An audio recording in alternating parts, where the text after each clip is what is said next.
Today we're going to be looking at UFC 289 Nunes versus Aldana. We're going to be looking at the main event. But before we get started, do me a favor and hit that like button. Helps us out a ton. And let's get right into it. So in the main event of UFC 289, Amanda the Lioness Nunes defends her bantamweight title against the surging Mexican in Irene Aldana. This was originally going to be the trilogy fight between Nunes and Pena, but Pena pulled out due to an injury and Aldana stepped in. Aldana's going to look to ride the momentum that Mexican MMA has been on. She's going to go ahead and try and follow in her teammates Alexa Grasso's footsteps. She's a striker with some very fast hands and some pretty good power. She has 8 wins by knockout. She's at her best when she's leading with combinations and when she's popping out her jab. Amanda isn't as fast, but she is way more powerful. Amanda Nunes should look to counter that jab. I think Amanda's really going to have to pick and choose her shots, especially her counter shots, because Irene Aldana, she's going to be chasing her because Aldana, she uses a lot of movement, a lot of lateral movement, also a lot of in and out. So Amanda's going to have to try to counter when she finally comes in to close the distance.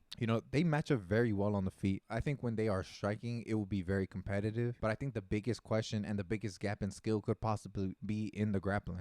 I think Amanda is a bit more technical and she's a lot stronger. It does concern me that Irene Aldana was taken down by the top competition that she has faced. She was taken down by Raquel Pennington, Holly Holm, and Macy Chiasson. That being said, she does still have an 80% takedown defense in the UFC, which is pretty impressive. And when she did get taken down, she was able to get back up. I think very early into the fight, possibly near the middle or the end of the first round, we're going to find out what the skill gap is between them. And if Nunes feels good there, she'll continue to attack it. We've seen before that Amanda Nunes will take the path of least resistance if she has to. We saw that in her fight against GDR, where they were pretty competitive on the feet. So she approached the fight very grappling heavy. So I do think that when this is on the feet, it's going to be very competitive.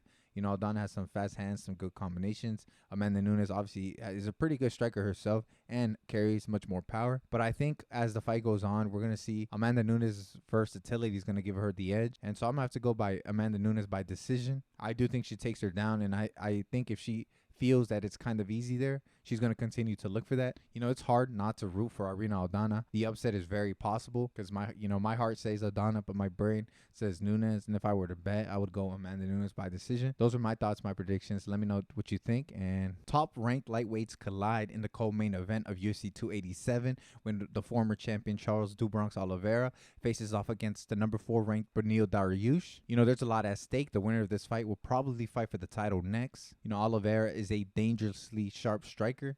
His punches down the middle will prove to be dangerous. But when he strikes, his stance is very upright and his head movement is not really good. And that's probably why he's taken so much damage in his last 3 fights. He's been knocked down at least once in his last 3. In this fight, his knees up the middle could be a very good weapon for him, especially because Beneil Dariush, he tends to duck or lean to a certain side when he's trying to dodge punches. And even when he enters, one thing that did work out for Charles during his championship run was the way he weaponized his pace. He pushes the tempo and he has made these guys fight a very chaotic rate. We saw that work against Justin Gaethje and Dustin Poirier. Unfortunately, it didn't work in his last one against Islam, a very strong wrestler. Dariush, he's a southpaw, so they will be in opposite stances. When it comes to striking, he is slower. He's also less technical, but he does carry a lot more power. When he's at his best, he's throwing punches straight down the middle, but he does tend to get very sloppy and loop his punches really badly. But those looping punches could possibly help him get around Charles' guard. His guard is high all the time, but it's not very active. He's not really good defending with it. Since they will be in opposite stances, Dariush has a very strong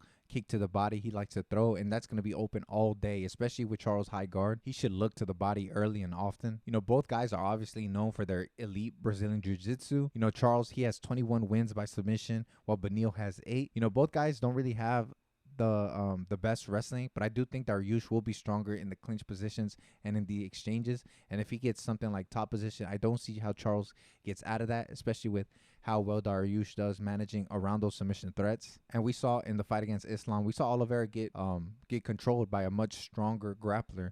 And, Dariush is strong. So that being said, I think it's going to be a very close one, but I do think Dariush wins by decision. Just like his past fights, he has a very methodical way of winning. I do think Charles has a slight advantage when it comes to the striking. The gap is not really as wide as many people believe because Oliveira is very reckless and his defense leaves a lot to be desired and will leave him open to a very dangerous and powerful Dariush. Both guys are very dangerous when it comes to the jiu-jitsu. You know, if the fight hits the ground, I think both guys will be even. I just think Dariush will be stronger in a lot of those positions. You know, that being said, Charles Oliveira got that dog in him, so you can never really count him out. And it's very, very difficult to root against him. So I do have Dariush by decision. But, man, I'm looking forward to a very great fight. It's going to be a banger for how long it lasts. And, yeah, don't forget to like the video, subscribe. Leave me a comment down below. Let me know who you think and who you got. So at UFC 289, we got a very, very underrated matchup between two entertaining welterweights. Mike Proper Malott takes on Adam Fugit. You know, both guys are still very new to the UFC. This will only be both guys' third UFC fight. You know, Fugit, he's coming off a huge win over a surging prospect in Kinoshita, while Malott has gotten back-to-back wins.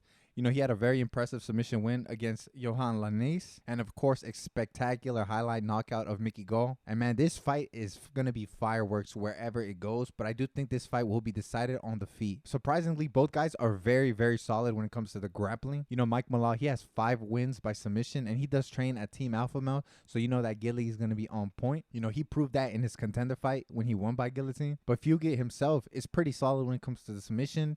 You know, he has 3 wins by sub himself. And he has never been subbed before. You know, Fugit will have a 4-inch reach advantage, but he isn't really great at keeping his opponents at that distance. You know, his fights are very entertaining because he does push the pace, and he has a very, very high output, which leads to some really good exchanges and a lot of fun moments. And Fugit, man, he's underrated when it comes to his counters. You know, Malott will have to be very cautious what he throws out because Fugit will be there to counter him. But Malott has some really good technique. His shots do stay tight. He doesn't tend to overswing his shots. He's very technical in that sense. And out of both guys, I do think Malott will be the one that's more dangerous when it comes to being on the ground and the scrambles and the exchanges. I think Malott proves to be a bigger submission threat. You know, this is very close. Both guys are very entertaining. Both guys are really starting to get some momentum. I don't want either guy to lose, but if I had to choose, I think I'm gonna go with Mike Malott by decision. I just think he's a little better when it comes to the grappling, and I think he's just way more technical when it comes to the striking. But, man, Adam Fugit is going to make this a dog fight. We've seen Malott kind of fight through adversity, and, of course, we've seen Fugit do it over and over. So it's going to be a very entertaining fight. I know these guys aren't the biggest names. They're still very new to the UFC, but you got to watch this fight. Don't forget to tune in. It deserves to be on the main card. It's going to be a banger. Let me know what you think. So at UFC 289, we got a featherweight banger on deck as Nate the Train Landwehr tries to enter the rankings as he takes on the number 13 ranked Dan 50K Ige. You know, Nate the Train, he's been on an absolute roll. He has 3 straight wins over Austin Lingo, David Onama, and Ludovic Klein. You know, his pressure and his relentlessness has helped them steamroll guys like David Onama and Ludovic Klein. You know, he put on a nasty pace on those guys, one that they really couldn't keep up with. You know, he really outworks these guys, and he kind of sucks them into his own fight, the fight that he wants, which is a dog fight, one that he excels in. You know, and he's got pretty decent power too. He has 8 wins by knockout or TKO. But I think in order to have success in this fight, he's going to have to lead. You know, he's got to make it a brawl. He's got to make the clinch very, very gritty. He's got to make the ground game grueling. You know, he's got to use his combos to land the more impactful shots because he is facing a younger fighter and a much more experienced fighter, especially at this level. Dan Ige has fought some of the best guys. Although I do think Dan Ige is better when it comes to skill, I don't know if the gap is all that wide. Plus, Ige could get dragged into a dogfight, which is more heart over skill. You know, despite the odds, I do think this fight is going to be a close one. I do think if the fight hits the ground, I think Dan Ige has the edge, and I do see him possibly taking it down there every now and then to kind of slow the fight down. I'm not so sure he can hold Nate down for long periods of time. So this is going to be a close one. I do think Dan Ige could get this done if he fights very smart, which he did in his last fight. You know, it smells like an upset. So I'm going to have to go Nate Landwehr by decision. I do think if he makes this fight gritty, if he makes it a grueling affair, he stands a chance, especially because I do think Dan Ige is better, but not by much. And if he can make it into a dirty fight, I do think he has a way better chance of winning this fight. So I'm going to have to go with the upset with Nate Landwehr by decision. You know, I wouldn't bet on this fight. There's too many factors, but I'm going to go Landwehr by decision. But let me know down below what you think. Do you think I'm underestimating Dan Ige? Do you think I'm overestimating Nate Landwehr? So we got a middleweight bout between two powerful strikers when the power bar Marc-Andre Barrios faces off against your boy Eric Anders. Both guys are coming off second round knockouts. Both guys are coming off second round TKOs. 9 out of 15 of Eric Anders' wins are by knockout, so he has a ton of power. And out of 15 of Marc-Andre Barriault's wins, 10 of those are by knockout or TKO. So this is going to be absolutely fireworks. Anders, he fights out of the southpaw stance, and he came out very aggressive in his last fight against Kyle Dawkins. I think in this fight, he needs to come out way more calculated and reserved, because we have seen Eric Anders gas when the pace gets out of control. And Marc-Andre Barriault is one of those guys with relentless pressure.